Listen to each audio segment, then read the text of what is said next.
Lire la parole de Dieu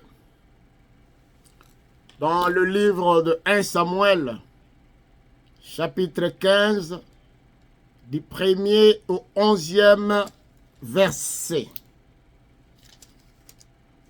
1 Samuel, chapitre 15, du 1er au 11e verset. Samuel dit à Saoul, « C'est moi que l'Éternel a envoyé pour t'oindre roi sur son peuple, sur Israël. Écoute donc ce que dit l'Éternel. Ainsi parle l'Éternel des armées. Je me souviens de ce qu'Amalek fit à Israël lorsqu'il lui ferma le chemin à sa sortie d'Égypte. Va maintenant, frappe Amalek et dévoué par l'interdit tout ce qui lui appartient. Tu ne l'épargneras point et tu feras mourir hommes et femmes, enfants et nourrissons, bœufs et brebis, chameaux et ânes. » Saoul convoqua le peuple et en fit la revue à Télaïm. Il y avait 200 000 hommes de pied et 10 000 hommes de Juda. Saoul marcha jusqu'à la ville d'Amalek et mit une embuscade dans la vallée. Il dit aux Kéniens, « Allez, retirez-vous, sortez du milieu d'Amalek, afin que je ne vous fasse pas périr avec lui, car vous avez eu de la bonté pour nous tous, les enfants d'Israël, lorsqu'ils montèrent d'Égypte. » Et les Kéniens se retirèrent au milieu d'Amalek. Saoul bâtit Amalek depuis Avila jusqu'à Shur, qui est en face de l'Égypte. Il prit vivant Agag, roi d'Amalek, et il dévoua par interdit tout le peuple, en les passant au fil de l'épée. Mais Saoul et le peuple épargnèrent Agag, et les meilleures brebis, les meilleurs bœufs, les meilleures bêtes de la seconde portée, les agneaux gras et tout ce qui avait de bon. Ils ne voulurent pas les dévouer par interdit, et ils dévouèrent seulement tout ce qui était méprisable et chétif. L'Éternel adressa la parole à Samuel et dit, « Je me répands d'avoir établi Saoul pour roi, car il se détourne de moi et il ne s'observe point. Il n'observe point mes paroles. » Samuel fut irrité et il cria à l'Éternel toute la nuit. Bien-aimés, nous avons un thème à partager aujourd'hui. L'intitulé du thème, c'est « Le travail à moitié réalisé est semblable à la désobéissance. » Le travail à moitié réalisé est semblable à la désobéissance. Nous comprendrons comment Dieu a établi Saoul comme roi, mais celui-ci n'a pas obéi à sa parole, parce qu'il a fait les choses en partie. Une mission divine pour le roi Saoul. Dieu n'a pas oublié l'hostilité du peuple d'Israël à sa sortie pour la ville sainte, pour la terre promise. Si vous lisez Exode chapitre 17 à partir du 8e jusqu'au 16e, vous allez comprendre ce qu'Amalek a fait. Amalek a bloqué la route, a bloqué le chemin pour le peuple d'Israël. Et il s'est mis à les combattre. Il a combattu le peuple d'Israël. Mais le peuple d'Israël, lui, avait fait quoi? Rien. Rien du tout. Rien. Seulement, il dit non, tu ne vas pas passer ici, la guerre, c'est la guerre. La guerre a commencé. Il y a Moïse qui a donné l'ordre à Josué. Il dit, sors, cherche les hommes forts, les hommes puissants, et allez combattre Amalek. Et ils ont commencé à combattre Amalek. Et vous allez comprendre, bien aimé, si vous lisez la parole de Dieu, que Moïse devrait rester avec ses mains en l'air. Chaque fois que Moïse élevait ses mains, le peuple d'Israël est très fort. Et chaque fois que les mains étaient rabaissées, le peuple d'Amalek était fort. C'est terrible. Et à un moment donné, Moïse s'est fatigué avec ses mains. Et il devrait avoir le secours d'Aaron et Hur, où chacun touchait une main et l'autre aussi l'autre main pour essayer de soutenir Moïse. Et avec l'épée de Josué, ils ont eu à vaincre ce peuple d'Amalek. Et ils sont partis. Mais ce qui s'est passé, l'Éternel n'a jamais oublié cela. Et raison pour laquelle il va se choisir un roi. Nous devons savoir une chose, bien-aimés. La vengeance appartient à l'Éternel. La Bible dit, à moi la vengeance et à moi la rétribution. À moi la vengeance, à moi la rétribution. Ne soyez jamais derrière les gens qui t'ont fait du mal pour leur payer de la sorte. Il y a quelqu'un au ciel qui va le payer parce que la Bible dit, à lui la vengeance, à lui la rétribution. Le peuple pensait qu'ils ont fait des choses, ça va passer comme ça. Mais au ciel, il y a quelqu'un, le maître de la vengeance. Laissez le monde te faire du mal. Toi, continue à faire du bien. Parce qu'au ciel, il y a quelqu'un qui sait rétribuer le mal par le mal. Toi, ne prends pas la place de l'Éternel. Moi, la vengeance. À moi, la rétribution. Et vous allez comprendre ce qu'ils ont fait, bien-aimés. Ce que Amalek a fait. Laisse-moi lire Exode, chapitre 17. Prendre le dernier verset. La Bible dit, il y aura guerre de l'Éternel contre Amalek de génération en génération. Parce qu'ils ont causé du tort au peuple de Dieu. La guerre de l'Éternel restera de génération en génération contre le peuple d'Amalek. Et il va se préparer, il va lui trouver un roi qui s'appelle Saoul. Il envoya Samuel oindre. Et Saoul est devenu roi. Et Saoul est devenu roi pour une mission particulière contre Amalek. Le diable n'a jamais eu un plan merveilleux pour toi. Le plan de l'ennemi, c'est toujours le plan de ta destruction. Mais au-delà de la destruction, nous avons un Dieu plus puissant que la destruction du diable. On avons peur. Amen. Et vous allez comprendre ce peuple-là, quand vous suivez ce qui se passe au travers le média, au travers le monde, ce qui se passe à Israël. Le 7 octobre 2023, Israël a été attaqué par le terrorisme islamique. Israël a été attaqué. Et quel jour pendant la fête?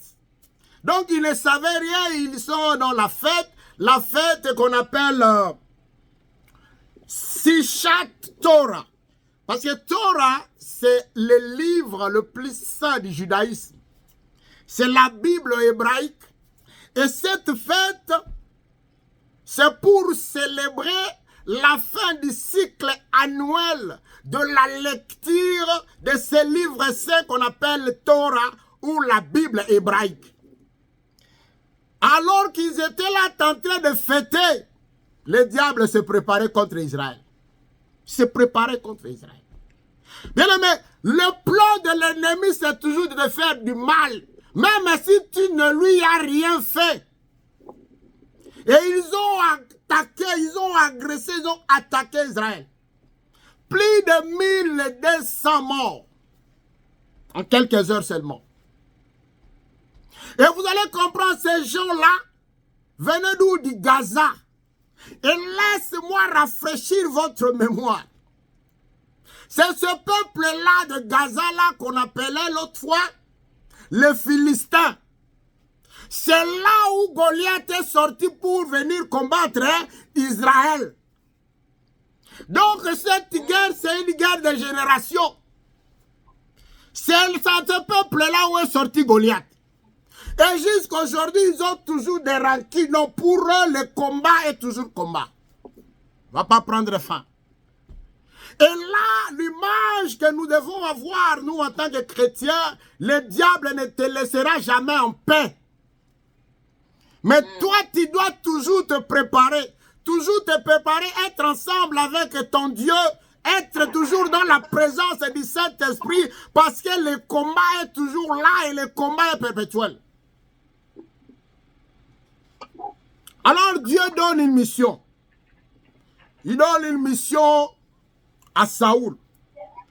Il va exterminer les Amalécites. Ce peuple-là. Les Hezbollah aujourd'hui. Va les exterminer. Va exterminer ce peuple. Laisse-moi lire la parole du Seigneur encore. Dans le verset 3, il dit ceci. Tu ne t'épargneras point, et tu feras mourir hommes et femmes, enfants et nourrissons, bœufs et brebis, chameaux et ânes. Peut-être si c'était aujourd'hui, on va se dire comment est-il possible? Là, c'est l'Éternel lui-même qui dit. Par là-bas et n'épargne personne. Que ce soit les brebis, des chameaux, des hommes, des bébés, des nourrissons, d'enfants, tout le monde va les tuer. Ça, c'est la parole du Seigneur.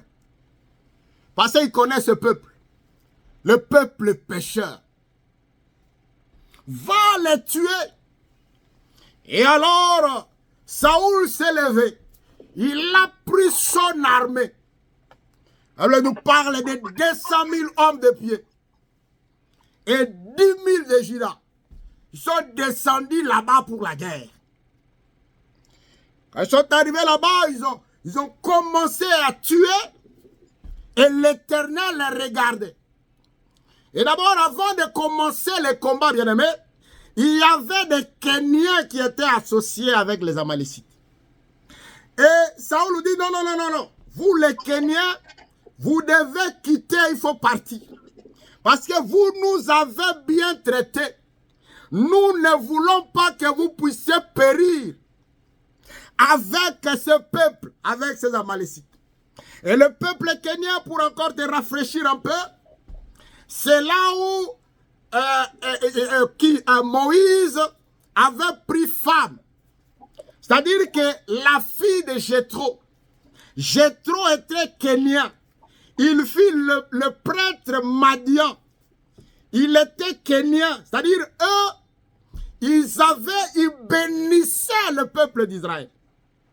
Ils vivaient en parfaite harmonie avec le peuple d'Israël. Et voilà pourquoi quand l'autre est parti, quand Saoul est parti, il dit non. Vous là-bas, vous devez être épargnés. Parce que vous nous avez bénis.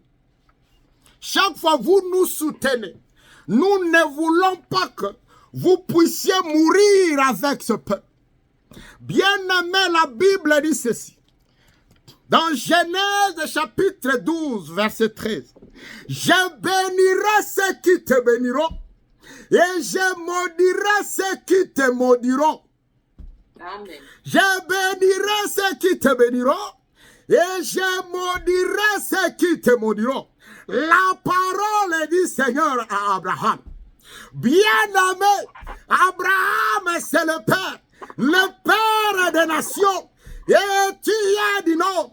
Laisse-moi te dire, si tu es dans le Seigneur bien-aimé, c'est lui qui va te bénir. Dieu va le bénir. C'est lui qui parle en mieux de toi. Dieu va le bénir. C'est lui qui te soutient. Dieu va le bénir. Quand tu es KO, s'il y a quelqu'un qui s'approche de toi, Dieu va le bénir. Mais c'est lui qui va te maudire. Dieu va le maudire aussi. C'est lui qui ne tient qu'à ta mort. Dieu va le maudire. C'est lui qui veut que tu tombes toujours malade ou que tu meurs. Dieu va le maudire. C'est lui qui veut ta disparition.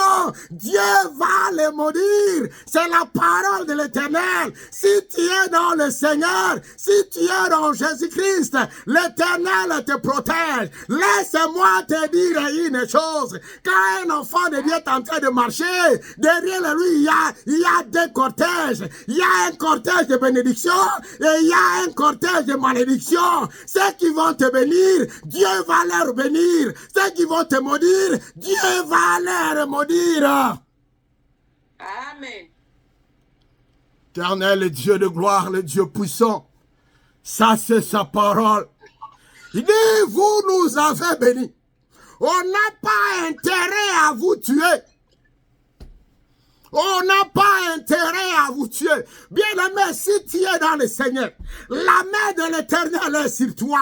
Qui est celui-là qui aura la force de maudire celui que Dieu a béni? Comme tu es là dans cette parole, tu es le fruit de la bénédiction de l'Éternel. Le fruit de la bénédiction de l'Éternel. Et ta bénédiction peut s'étendre dans toute la famille, dans tout ton quartier, dans tout ton pays. Parce que celui qui va te bénir, l'Éternel va le bénir. Celui qui va dire mieux en toi, celui qui va t'aider à avancer, l'Éternel va le bénir. Par contre, laisse à celui-là te maudire. Il mourra avant, parce que l'Éternel va le maudire. Celui qui en tient à ta mort, la maladie qui vient vers toi, Dieu va confondre cela, parce que Dieu va maudire cette malédiction qui te suive. Il est l'Éternel qui ne change pas. C'est sa parole qui reste vivante éternellement. Amen. Est-ce que quelqu'un est avec moi? Amen. Alléluia. Ne fouillez pas de malédiction du quartier ou quoi que ce soit. Ça ne marche pas. J'ai essayé. Bien-aimé, avec le Seigneur, ça va toujours marcher. Si ça ne marche pas à l'aurore, ça va marcher au crépuscule. Parce que tu es un enfant de la bénédiction. Amen. Pas de décourage, bien-aimé. J'ai prié, j'ai fait ceci, ça n'a pas marché. Non, bien-aimé, avance encore. Tu es sous la bénédiction. Ça ne vient pas à l'aurore, mais le crépuscule ne passera pas. Le crépuscule ne passera pas. Le crépuscule ne passera pas sans que tu sois béni par ce Dieu merveilleux, le Dieu de gloire. Et ce peuple est sorti. Les Kenyans sont sortis avec la joie, parce qu'on les a épargnés. Finalement, Saoul a commencé à tuer. Il arrive là-bas, au lieu qu'il fasse ce que l'Éternel lui a demandé à faire, il commence à faire le choix. Ah, cette bête est grasse de côté. Ah, cette bête est chétive. Ah, tuons le chétive. Il prend d'abord le roi, il devrait commencer par tuer le roi. Il prend le roi à garde, il le protège. Ah, toi reste ici derrière moi. Oh, mais l'Éternel était fâché. Moi, j'étais envoyé pour faire autre chose. Toi qui tu commences à épargner la vie des gens, tout ça. La sentence est tombée. La sentence de Dieu est tombée. C'est le rejet de Saoul. Parce que Saoul n'a pas obéi à l'Éternel. Le travail à moitié réalisé par Saoul, comme nous l'avons dit, le travail à moitié réalisé est semblable à la désobéissance. Saoul a été rejeté. Laisse-moi lire le 26e verset. La Bible dit ceci. Samuel dit à Saoul, je ne retournerai point avec toi, car tu as rejeté la parole de l'Éternel. Et l'Éternel te rejette, afin que tu ne sois plus roi sur Israël. Il a été rejeté parce qu'il n'a pas obtempéré à la parole de Dieu. Ce qui a expliqué que le même Samuel devrait préparer un autre roi que vous connaissez. Il s'appelle David. Parce que Saoul était rejeté. Tout simplement parce qu'il n'a pas obtempéré. Il n'a pas obtempéré à ce que l'Éternel avait dit. C'est le caractère de notre chair qui ne veut pas se soumettre à la volonté de Dieu, à la volonté de l'Esprit. Comme on le dit en anglais, enemy within. Enemy within, l'explication, c'est le combat qui est entre la chair et l'esprit. En esprit, il est parti là-bas parce que l'Éternel lui a ordonné. Quand il arrive là-bas, maintenant c'est la chair. Oh non, ça je mets de côté, ça on peut manger. Hein. Oh non, ça on va offrir à Dieu. Mais l'Éternel a dit quoi? Moi je t'ai demandé de faire ça pour moi. Il a désobéi. Le combat de tous les jours. Tu veux faire ceci. L'esprit de Dieu ne fait pas. La chair dit fais. Enemy within. Et là, c'était le cas de Saoul. Et ça lui a tout coûté. Ça lui a coûté la royauté.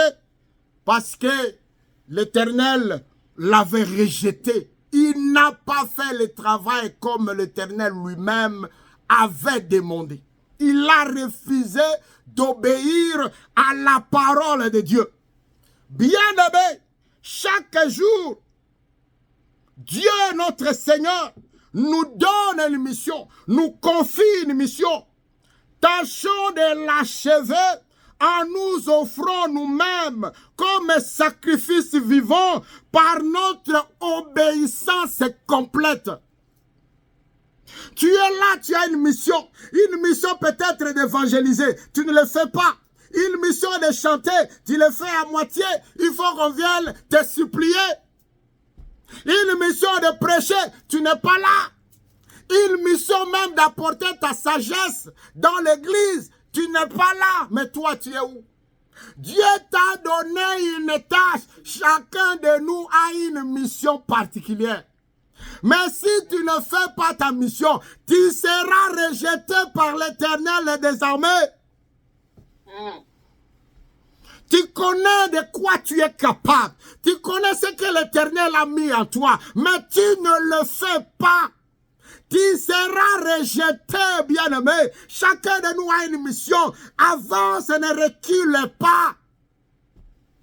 Ne te donne pas des arguments inutiles. Saoul s'est donné les arguments. Oh non, parce que nous voulons offrir ça à Dieu. Et la réponse ne se fait pas attendre.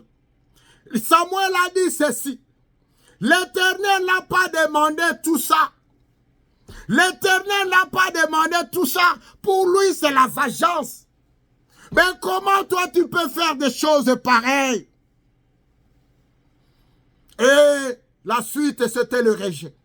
Il a été rejeté parce qu'il a épargné ce peuple méchant, ce peuple de colère, ce peuple qui n'avait qu'un seul objectif, détruire Israël. Comme je l'ai dit, à moi la vengeance. À moi la vengeance. La vengeance, c'est son repas. Ce n'est pas le tien. Laissez-moi vous dire une chose. La Bible dit ceci, bien-aimé. Dans Nombre, chapitre 23, verset 23. L'enchantement ne peut rien contre Jacob. ni divination contre Israël. L'enchantement ne peut rien contre Jacob, ni divination contre Israël. L'enchantement ne peut rien contre toi. L'enchantement ne pourra rien contre toi, bien-aimé. Ils se mettront ensemble. L'Éternel va disperser leur réunion. La réunion de te faire du mal. La réunion de comploter contre toi. Quand ils vont se mettre en réunion, l'Éternel sera au milieu d'eux. Il va les disperser comme il a fait avec le tour de Babel. Il va les disperser pour toi. Ils n'auront pas la force de te faire du mal. Amen. Ça, c'est la parole de Dieu. L'enchantement ne peut rien contre Jacob, ni la divination contre ta famille, ni la divination contre ta famille. N'ayez peur de rien. Reste attaché à ce Dieu-là. Reste enfant de Dieu.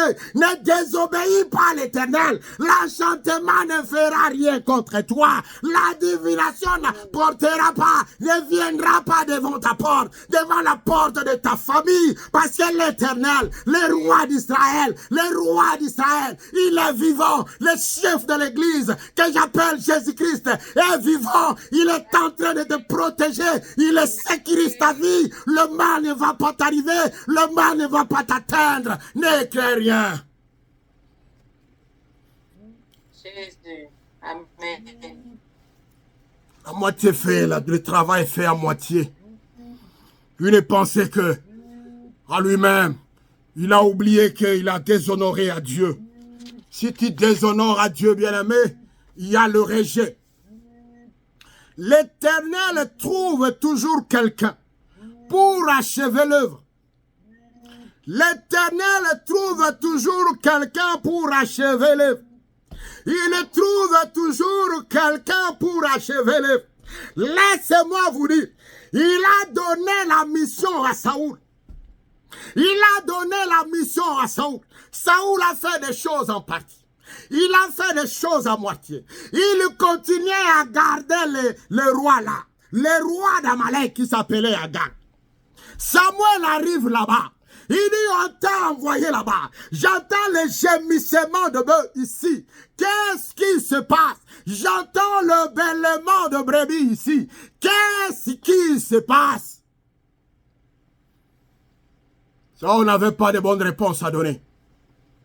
Bien-aimé, le Dieu de gloire trouve toujours quelqu'un pour achever l'œuvre. Parce que l'œuvre de Dieu ne restera jamais inachevée. L'œuvre littéraire ne restera jamais inachevée. L'œuvre de la Bible, l'œuvre de Jésus ne restera jamais inachevée. L'Église ne restera jamais inachevée.